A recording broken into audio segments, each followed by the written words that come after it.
Hello, my dear students. Welcome back to Tuition Masters. And today we are here with completing our chapter Life Processes. हमारा last part रह गया part 4 that is excretion.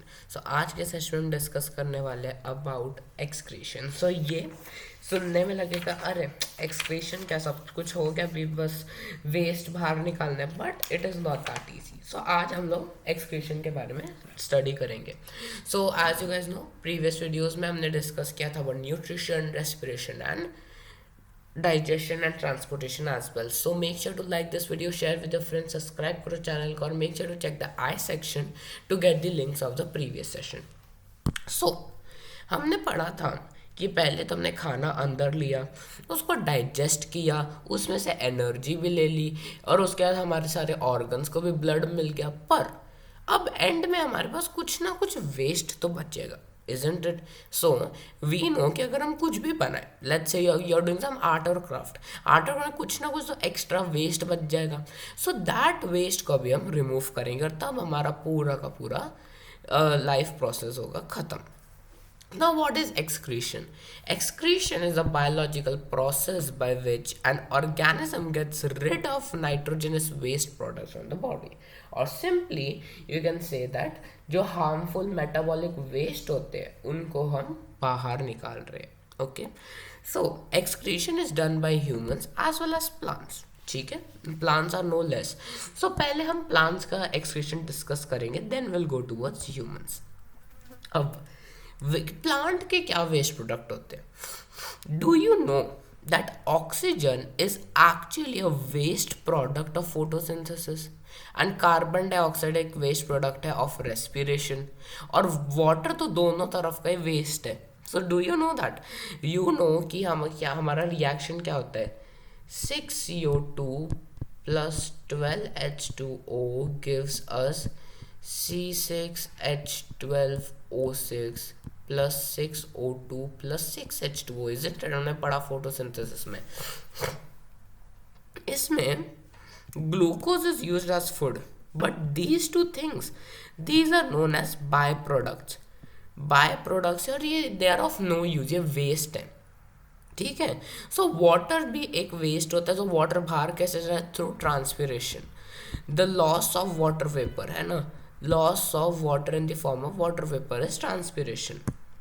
उसके बाद oxygen waste product है photosynthesis का. Carbon dioxide waste है respiration का. जब प्लांट्स रेस्पायर करते हैं तो वो कार्बन डाइऑक्साइड को बाहर फेंकते हैं.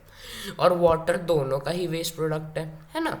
सो ऑक्सीजन और कार्बन डाइऑक्साइड जाते हैं स्टोमेटा से. ये दोनों स्टोमेटा से चले गए और एक्सक्रीट हो गए और ट्रांसपिरेशन के थ्रू वाटर भी चला गया. Other substances also like gum, resin, rubber, latex जो हम लोग यूज करते हैं in a day to day life, that is also various waste remove from the plant body. Okay, अब आते हैं हमारी खुद की बॉडी पे. हमारे जो ऑर्गन्स हैं, skin, liver, large intestine, lungs and kidneys, all of these are excretory organs. Majorly हमारे 3 excretory organs होते हैं: carbon dioxide, sweat and urine. अब देखो, कार्बन डाइऑक्साइड हमारे रेस्पिरेशन से आता है, स्वेट हमारे व्हाट डू वी से मेटाबॉलिज्म एंड हार्मोन्स की वजह से आता है, एंड यूरिन हमारा एक न्यू टॉपिक है. सो हमारा main excretory system is the kidneys. Okay, now human यूरिट एक्सक्रीटरी सिस्टम इनके कुछ चीज़ें होती है. Alright, let us not see this big things and let's go to a one page diagram. Okay, this looks more better. So now first of all we have our kidneys. ठीक है, हमारे पास 2 kidneys है. ठीक है. Now this kidneys are responsible for production of blood. मतलब production as an it will filter the blood, है ना. Urine formation होता है यहाँ पे. What is done? Urine formation. So urine is formed in the kidneys. 2 kidneys होती है. अब next comes the ureter. Ureter are the tubes that connect the kidney and the urinary bladder. So urinary bladder और kidney को connect करता है ureter. अब this ureter carries the urine. अब bladder में जाके क्या हो जाएगा, urine store हो जाएगी. Okay, unless as we do not remove it, वो store हो जाएगा. And through urethra the urine is passed out. अब next comes renal artery and renal vein. Now renal artery and renal vein क्या होता है, जो रेनल आर्टरी होती है वो ब्लड, हमको यूरिन कैसे बनता है, अपने आप तो नहीं बनता है, from the blood we take in the urea, है ना, तो उससे यूरिन बनता है. So the renal artery will bring in the blood, renal artery blood को अंदर लेके जाएगी और रेनल वेन यूरिन को बाहर लेके जाएगी to the ureters. Okay, that is the entire system. अब हमको जूम इन करना है इस किडनी में. Inside the kidney we have to go deep. Now inside the kidney we have something known as the nephron. Nephron is a structural and the functional unit of kidney. हर kidney के पास approximately 1.2 million nephrons होते हैं. तो as you understand हमें एकदम छोटे छोटे होंगे. Okay, so let us understand about the nephron. ठीक है, तो हम लोग डायग्राम बनाते हैं. Diagram is already there but let us make our own diagram step by step. So first of all let us make a bowl kind of thing. Okay, इसके अंदर will draw some noodle kind of things. Okay, you'll understand what it is. Then you have to make some curves and curves. Let's make from up also. ठीक है, you'll understand what we are doing. And then like this. So this is your nephron. Very unpleasing, right? So देखो, let us mark the things over here. First of all, I'll change the thickness so that it is easy to. So this is actually a structure of nephron. Okay, if you want to see a clear diagram I'll show you. See, this is how actual nephron look like. Okay, so हम लोग अपना design में हम लोग जाते हैं वापस से and let us label the things. Okay, so this is our nephron. ठीक है, this is our nephron. First of all, this bowl, can you see this bowl kind of thing, that is known as the Bowman's capsule. What is it known as? Bowman's capsule. I'll tell you every function. Ab this noodle kind of thing is known as the glomerule. It is known as the glomerulus. Okay, what is it known as? It is known as the glomerulus. All right. Now these snake kind of thing क्या है? सबसे पहले this वाला जो नीचे होता है, ठीक है, that is near to the Bowman's capsule is known as the PCT. What is PCT? Proximal convoluted tubule. Proximal क्यों? क्योंकि it is near to the Bowman's capsule. Convoluted मतलब ये अपना एक वैसे वो क्या बोलते हैं, कॉइल के शेप में होता है. And tubule.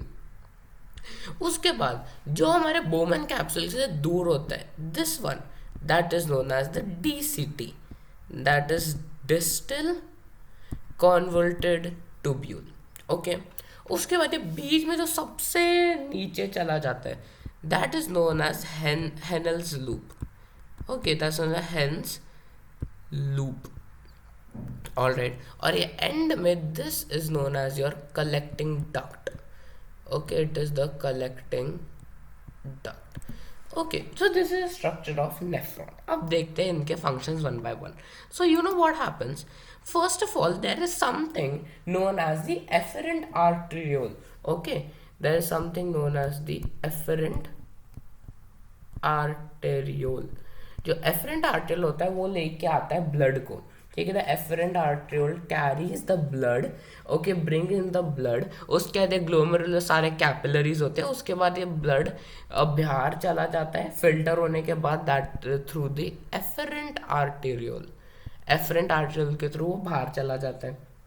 ठीक है, अब क्या होता है, blood filters in nephrons. Nephrons के अंदर फिल्टरेशन प्रोसेस होता है, that is known as the ultrafiltration. ठीक है। सो ये पीसीडी, डीसीटी, डक्ट्स, ये सारी चीजें उसको एब्जॉर्प्शन करती है, that is known as the tubular reabsorption. Okay, now these things also give their own secretions, ये अपने secretions भी डालते हैं to maintain the ions का balance, that is known as the tubular secretion. Okay, so now let's go back. So as I said, this is your structure. एक efferent arteriole होता है, एक efferent जो होता है जो blood लेके, तो efferent arteriole जो blood बाहर लेके चला जाता है filter करके. Then we have proximal convoluted tubule, distal convoluted tubule, collecting duct, जब सारा कुछ हो गया तो यूरिन उसके बाद बाहर फ्लो कर जाएगा. Okay, so we have some steps involved. First one is ultrafiltration. Ultrafiltration nephrons में स्टार्ट होती है. हाउ? क्योंकि blood will travel through the coil structure of capillaries called the glomerulus. Glomerulus के थ्रू वो ब्लड पास करेगा, इधर इधर इधर इधर पूरा फिल्टर होगा. ओके, जो बोमन्स कैप्सूल में, so that will be your ultrafiltration. That is also known as glomerular filtration because glomerulus में होता है. उसके बाद कम्स योर सिलेक्टिव रीअब्जॉर्प्शन और also known as tubular reabsorption, जहाँ पे सिलेक्टिवली अलाउइंग सब्सटेंसेस यूजफुल, जो यूजफुल सब्सटेंसेस है ना, अगर बाय चांस निकल गए है ना, फिल्टर हो गए, तो उनको वापस लाने के लिए सो दैट वो यूज हो जाए, that is done by the tubular structures. कौन से हमारा this thing, where is a diagram, हाँ, हमारा पीसीटी देन डीसीटी, ये सारे रीअब्जॉर्प्शन में हेल्प करते हैं. Okay, now next we also have the tubular secretion, जहाँ पे H plus ions, creatinine, all those things are secreted. So as I said, urine का पाथवे क्या होता है?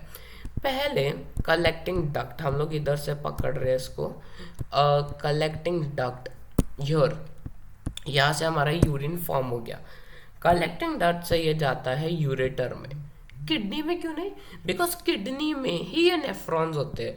सो यूरेटर के बाद वो जाएगा यूरिनरी ब्लैडर में, एंड एज यू नो वो जाएगा यूरेथ्रा में, urethra, and then out of the body.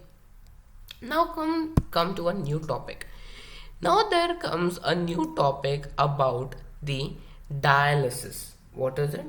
It is known as hemodialysis. Dialysis. What is that?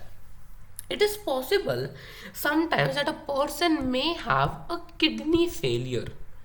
ठीक है, एक किडनी फेलियर हो सकता है जहाँ पे किडनी काम करना बंद कर दे.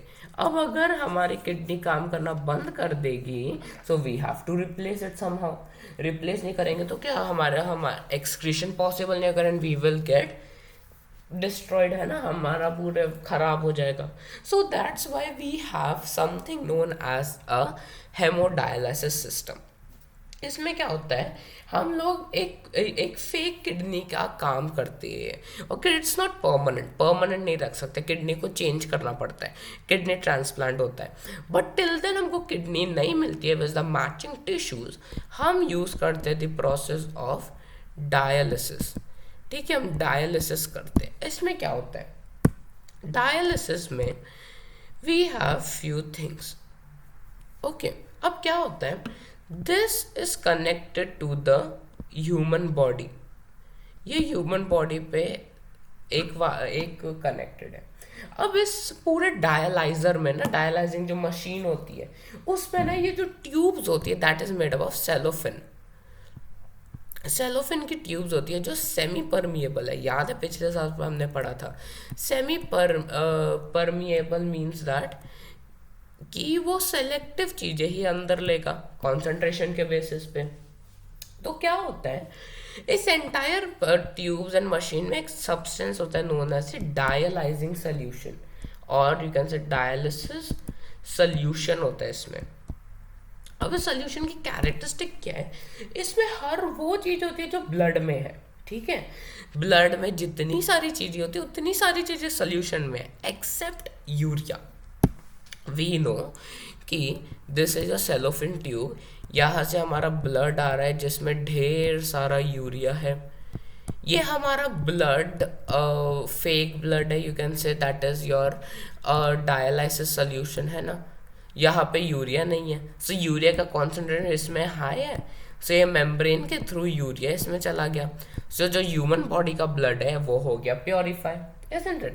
सो हमारा ब्लड प्योरीफाई हो गया and dialysis is how completed. Okay, so that is how we understand. So ये जो हेन्स लूप होता है ना, हेनल्स लूप, उसमें सॉल्ट वाटर ये सब एब्जॉर्ब हो जाते हैं, एंड विद दैट हमारा कंप्लीट लाइफ प्रोसेसेस होता है खत्म, from starting from our mouth till respiration जहाँ पे एनर्जी प्रोड्यूस होती है, till taking that oxygen we took an energy to organs, till उस सारे वेस्ट को बाहर निकालना, and that's how your excretion and the chapter becomes completed.